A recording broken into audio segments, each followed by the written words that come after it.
अस्सलाम वालेकुम, कैसे हैं आप सब। वेलकम है आप सबका आपके अपने YouTube channel my own garden पे। वीडियो स्टार्ट करने से पहले हमेशा की तरह एक हम्बल सी रिक्वेस्ट है कि अगर आप मेरे चैनल पे फ़र्स्ट टाइम आ रहे हैं तो काइंडली मेरे चैनल को सब्सक्राइब कर दें, और अगर आपको मेरी वीडियो अच्छी लगती है तो मेरी वीडियो को लाइक भी कर दें। आप सबका बहुत बहुत शुक्रिया। आज जनाब हम बात करेंगे कुछ फ्रूटिंग प्लांट्स के ऊपर, और कुछ मेरे बहन भाइयों ने मुझसे व्हाट्सएप पर रब्ता किया था कि वो बहुत ज़्यादा परेशान हैं अपने जो फ्रूटिंग प्लांट्स हैं उनकी हेल्थ के हवाले से या परमानेंट प्लांट्स की हेल्थ के हवाले से। तो दोनों चीज़ें मैं आज कोशिश करूंगी कि इस टॉपिक के अंदर, इस वीडियो के अंदर मैं आप लोगों के साथ उन दोनों टॉपिक्स को कवर कर सकूं।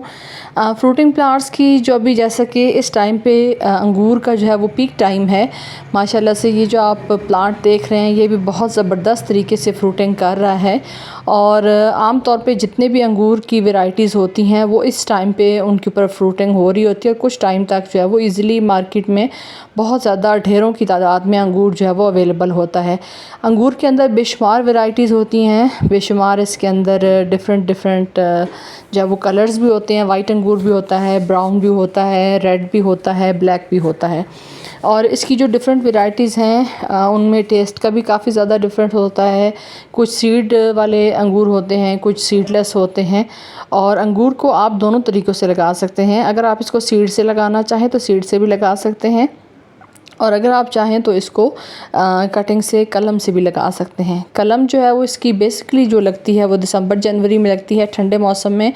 वैसे अगर आप ट्राई करना चाहें तो आप साल में किसी टाइम पे भी ट्राई कर सकते हैं, कोशिश करने में कोई हर्ज नहीं है। लेकिन जो अच्छा टाइम तस्वुर किया जाता है वो दिसंबर जनवरी का किया जाता है, यानी ठंडे मौसम में इसकी आप कलम लगा दें। कलम से जो आपका प्लांट है वो जल्दी फ्रूटिंग करता है। अगर आप सीड से ग्रो करते हैं तो उसको कई साल लग जाते हैं, कम से कम 3 से 4 साल लगते हैं अंगूर को, जो सीड से आपने ग्रो किया होता है उसको मैच्योर होने में, और फिर उसके ऊपर जो है वो आपकी फ्रूटिंग अच्छे से आने में। फ़र्स्ट टाइम हमेशा से याद रखिए कि जब भी अंगूर फ़र्स्ट टाइम फ्रूटिंग करेगा तो उसकी अच्छी फ्रूटिंग नहीं होगी।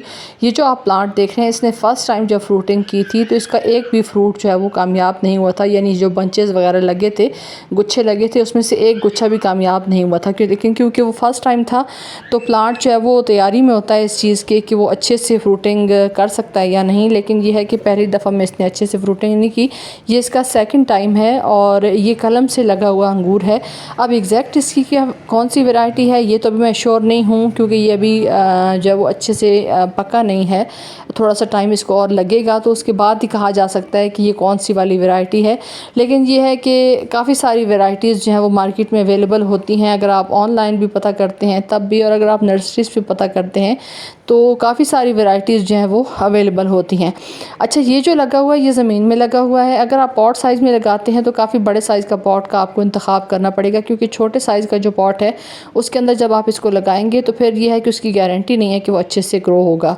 यहाँ पे इर्द गिर्द जो आप जगह देख रहे हैं यहाँ पे नमी मौजूद है, यानी प्लांट की रूट्स के साथ साथ नमी मौजूद है। आमतौर पे कहा यह जाता है कि जब फ्रूटिंग प्लांट्स फ्रूट के ऊपर होते हैं तो उनके पानी जो है बिल्कुल बंद कर देना चाहिए। मैं इस चीज़ से बिल्कुल इख्तलाफ़ करती हूँ, क्योंकि एक तो ये कि जब आपका प्लांट जो है वो फ्रूटिंग पे होता है तो उस टाइम पे उसको एनर्जी की, नमी की ज़्यादा ज़रूरत होती है। अगर आप उस टाइम पर उसका पानी बंद कर देंगे, यानी अक्सर लोग कहते हैं कि वो फल गिर जाता है अगर आप पानी देते रहें। लेकिन ये कि अगर प्लांट के अंदर नमी ही नहीं रहेगी, उसकी स्टेम्स के अंदर नमी नहीं रहेगी, ताकत ही नहीं रहेगी, तो फ्रूट के अंदर कहाँ से रस जो है वो आएगा। उसके लिए बेहतर ये है कि आप ज़रूरत भर का पानी दें। जैसे ज़मीन में तो अगर आप लगाते हैं तो अगर आप हफ्ते में 2 दफ़ा पानी दे दें तो इनफ पानी है, ज़्यादा की ज़रूरत नहीं है। लेकिन ये है कि अगर पॉट में है तो आपको डेली बेसिस पे, ख़ास तौर पे अब क्योंकि मई जून का टाइम चल रहा है तो इस टाइम पे आपको डेली बेसिस पे पानी जो है वो देना पड़ेगा। नेक्स्ट जो इसके अंदर प्लांट लगा हुआ है वो भी आप देख रहे हैं अमरूद का है। अमरूद के ऊपर भी फ्लावरिंग इस टाइम पे हो रही है, कुछ टाइम तक इसके ऊपर भी फ्रूटिंग होगी। लेकिन जो इस टाइम पे इसकी फ्रूटिंग होगी वो फ्रूट जो, जैसा कि कहा जाता है कि अंगूर साल में 2 दफ़ा फ्रूटिंग करता है, अमरूद 2 दफ़ा फ्रूटिंग करता है। एक जो इसका सीज़न होता है सर्दियों का वो फ्रूट होता है गार्डनर के लिए, लेकिन जो इस टाइम पे बरसात के मौसम में रेडी होता है वो खाने के काबिल नहीं होता। उसमें अक्सर जो है वो कीड़े वगैरह, सुंडियाँ वगैरह होती हैं। तो वो फ्रूट जो है वो कहा जाता है कि अमरूद एक फ्रूट देता है गार्डनर को और एक फ्रूट देता है चरिंद परिंद को, जो चिड़ियाँ वगैरह या बुलबुलें वगैरह आके तो उस फ्रूट को खाती हैं। तो यहाँ पे ये है कि पानी जो है वो ज़रूरत भर का दें और खाद किस टाइम पे देनी है।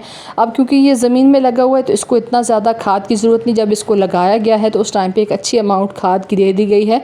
और दूसरा, ज़मीन में डिग करके थोड़ी थोड़ी टाइम पे थोड़े थोड़े जगह पे छोटे छोटे डिग करके वहाँ पे पत्ते जो हैं वो उनको डिग आउट, मतलब उसके अंदर डिग किया गया है होल करके, उसके अंदर काफ़ी सारे खुश्क पत्ते जो हैं वो ड्राई लीफ जो हैं वो डाले गए हैं, ताकि वो साथ साथ जो है वो उसके अंदर कंपोस्टिंग का अमल भी चलता रहे और जितनी एनर्जी चाहिए वो इसको मिलता रहे। क्योंकि पत्ते जो हैं वो आमतौर पे ठंडी खाद तस्वुर की जाती है, तो उसको अगर आप देंगे तो आपका जो फ्रूट है वो भी अच्छे तरीके से ग्रो करेगा और उसके अंदर जो है वो फ्रूटिंग की तादाद भी ज़्यादा होगी।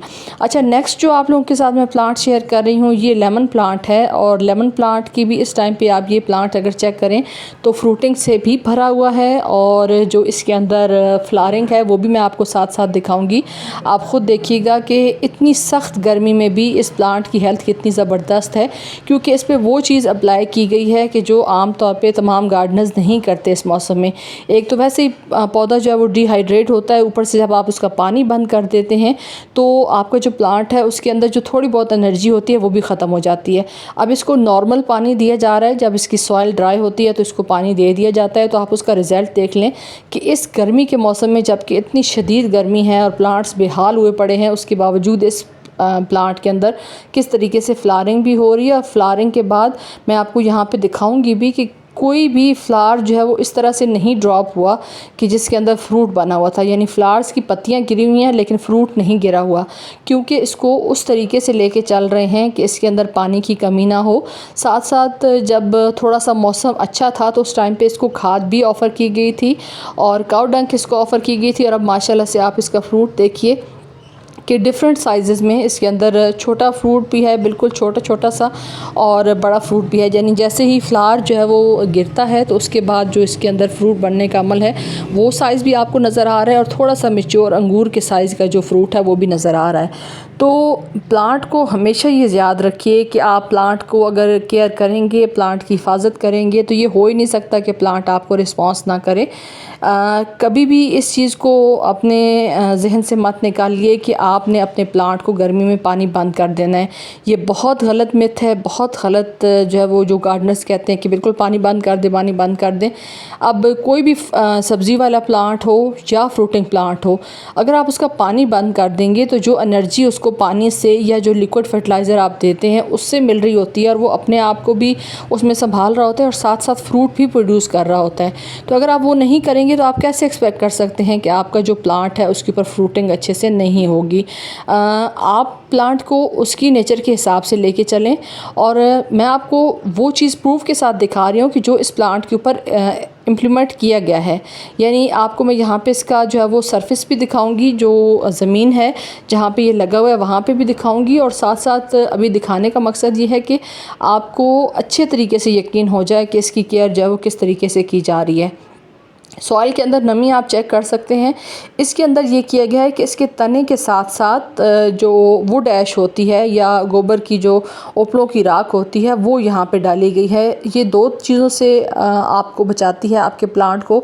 एक तो ये कि आपके जो प्लांट है उसके अंदर कीड़े मकोड़ों का जो डर होता है ख़ास तौर पे इस टाइम पे वो नहीं होता, और इसके पत्तों के ऊपर भी सारा जो है वो जो ओपलों की राख थी वो ऊपर अच्छे से डाली गई थी। अच्छे से एक दफ़ा प्लांट को शावर किया गया, उसके बाद वो राख ऊपर डाल दी गई, क्योंकि इसके ऊपर कुछ टाइम पहले जो बहुत बड़े साइज़ के बड़े बड़े से कीड़े होते हैं, 2 से 3 कीड़ों का इसके ऊपर अटैक हुआ था। वो कीड़े इस कदर ख़तरनाक होते हैं कि वो ना सिर्फ ये है कि आपके फ्रूट को नुकसान पहुंचाते हैं, बल्कि जो आपके प्लांट के ऊपर लीफ भी होते हैं उसको भी नहीं छोड़ते। तो उसके लिए बेसिक जो एक ऑर्गेनिक मैटर है वो ये है कि आप राख को स्प्रे करें, इसके ऊपर स्प्रिंकल कर दें। इसकी जो स्टेम है या जहाँ से ये प्लांट जो है वो अपना ग्रोथ कर रहा है वहाँ पे आप अच्छे तरीके से इसको सॉइल के ऊपर जो है वो राख डाल दें, ताकि आपके जो प्लांट्स है वो पेस्ट से बचे रहें। दूसरा ये करना है कि अगर आप लिक्विड फर्टिलाइज़र देना चाहते हैं तो आप कोई सा भी लिक्विड फर्टिलाइज़र दे सकते हैं, लेकिन जो बेस्ट लिक्विड फर्टिलाइज़र समझा जाता है वो ये समझा जाता है कि आप इसके अंदर काउ डंग का लिक्विड फर्टिलाइज़र इस टाइम पे भी दे सकते हैं, क्योंकि अगर आप इसको लिक्विड फॉर्म में देंगे तो वो ज़्यादा इफेक्टिव होगा बनिस्बत इसके कि आप इस टाइम पे उसको ड्राई फॉर्म में दें तो आपका प्लांट जो है वो स्ट्रेस में आए। दूसरा ये कि अगर आपके पास ऑनियन पील, बनाना पील का लिक्विड फर्टिलाइज़र है तो वो आप दे सकते हैं, पोटैटो पील्स का, या जितनी भी वेजिटेबल्स आप डेली बेसिस पे अपने किचन में यूज़ करते हैं उनका लिक्विड बना के अच्छे से जहाँ पे इसका तना हो, तने के इर्द गिर्द, ताकि रूट्स तक ये सारी जो है वो जाए, वो भी यहाँ पे इम्प्लीमेंट किया गया है कि इसको लिक्विड फर्टिलाइज़र भी दिया जाता है। और साथ साथ जिस तरह से अंगूर के मैंने आपको प्लांट के साथ बताया था, थोड़ी थोड़ी जगह पे हल्का हल्का सा डिग करके बीच में से मिट्टी निकाल के वहाँ पे चारों अतराफ में यहाँ पे पत्ते जो हैं वो खुश्क पत्ते डाले गए हैं, चाहे वो इन्हीं के पत्ते हों या फिर दूसरे किसी और ट्री के हों। तो वो यहाँ पे डालने से ये होता है कि जो प्लांट को साथ साथ की एनर्जी ज़रूरत होती है, एक तो आप उसको लिक्विड फर्टिलाइज़र देंगे, साथ साथ जब खुश्क पत्ते जो हैं वो ड्राई लीफ जब आप डालेंगे तो उससे ये बहुत ज़बरदस्त तरीके से ग्रोथ करेगा, कि साथ साथ डिकम्पोजिशन का अमल भी मिलता रहेगा, आपके प्लांट्स को एनर्जी भी मिलती रहेगी। और रूट्स के साथ साथ डालने का ये होता है कि जितनी ताकत रूट्स को चाहिए वो एज़ इट इज़ उसी टाइम पे आपके जो खाद है उससे हासिल कर सके। अगर यही चीज़ आपको केयर करनी है विंटर में या फिर यह है कि बाहर के मौसम में, तो फिर आप ड्राई फॉर्म में जो भी आपके पास लिक्विड खाद मौजूद हो वो अगर आप डालना चाहें तब भी डाल सकते हैं, अगर ड्राई फॉर्म में डालना चाहें तो। लेकिन अच्छे से डिकम्पोज हुई हुई खाद हो, कच्ची खाद कभी भी मत दें, वो आपके प्लांट्स के अंदर दीमक को भी एक्टिव करेगी और आपके प्लांट्स की हेल्थ को भी काफ़ी ज़्यादा अफेक्ट करेगी। तो अभी जो है वो मैंने आप लोगों के साथ पूरी डिटेल में ओवरऑल शेयर की है। ये सारी जो केयर है ये आपने करनी है समर में, ख़ास तौर पे अपने फ्रूटिंग प्लांट के ऊपर, चाहे कोई भी दो से तीन फ्रूटिंग प्लांट्स मैंने आप लोगों के साथ शेयर किए हैं। अमरूद के साथ कर सकते हैं, अंगूर के साथ कर सकते हैं, लेमन के साथ कर सकते हैं। लेकिन ये है कि अगर आपके घर में, आपके गार्डन में कोई और भी फ्रूटिंग प्लांट्स लगे हुए हैं तो सेम यही केयर वो आप उन प्लांट्स के साथ भी कर सकते हैं। ये मैंने ज़मीन में लगे हुए प्लांट्स का आपको बताया है। अगर आप चाहें तो पॉट साइज़ में, आपके पास बड़े साइज़ के जो पॉट अवेलेबल होते हैं उसके अंदर भी सेम यही केयर कर सकते हैं। सिर्फ ये है कि अपने प्लांट को अच्छी सी ताकतवर खाद दें, उसकी अच्छे से केयर करें, तो ये हो ही नहीं सकता कि आपका प्लांट जो है वो ये चीज़ मैटर नहीं करती कि सख्त गर्मी, अब आप ख़ुद देख रहे हैं कि इतनी गर्मी में भी इसके लश ग्रीन लीफ हैं और कितनी अच्छी तरीके से फ्रूटिंग भी हो रही है, साथ साथ फ्लावरिंग भी हो रही है। लेकिन यह है कि अगर आप प्लांट की केयर नहीं करेंगे तो फिर आपका ये जो गिला होता है प्लांट से कि हमारे प्लांट्स अच्छे से फ्रूटिंग नहीं करते, या अगर फ्लावरिंग प्लांट की बात हो तो फ्लावरिंग नहीं करते, तो वो फिर आपकी अपनी गलती हो सकती है। प्लांट जो है वो अपनी तरफ से जो उससे बन पाता है वो आपको खुश करने के लिए, आपकी गार्डनिंग को आगे बढ़ाने के लिए वो अपनी तरफ से पूरी कोशिश करता है। तो अगर आपको मेरी वीडियो अच्छी लगी हो तो वीडियो को लाइक कर दें। Thanks for watching. अल्लाह हाफिज़।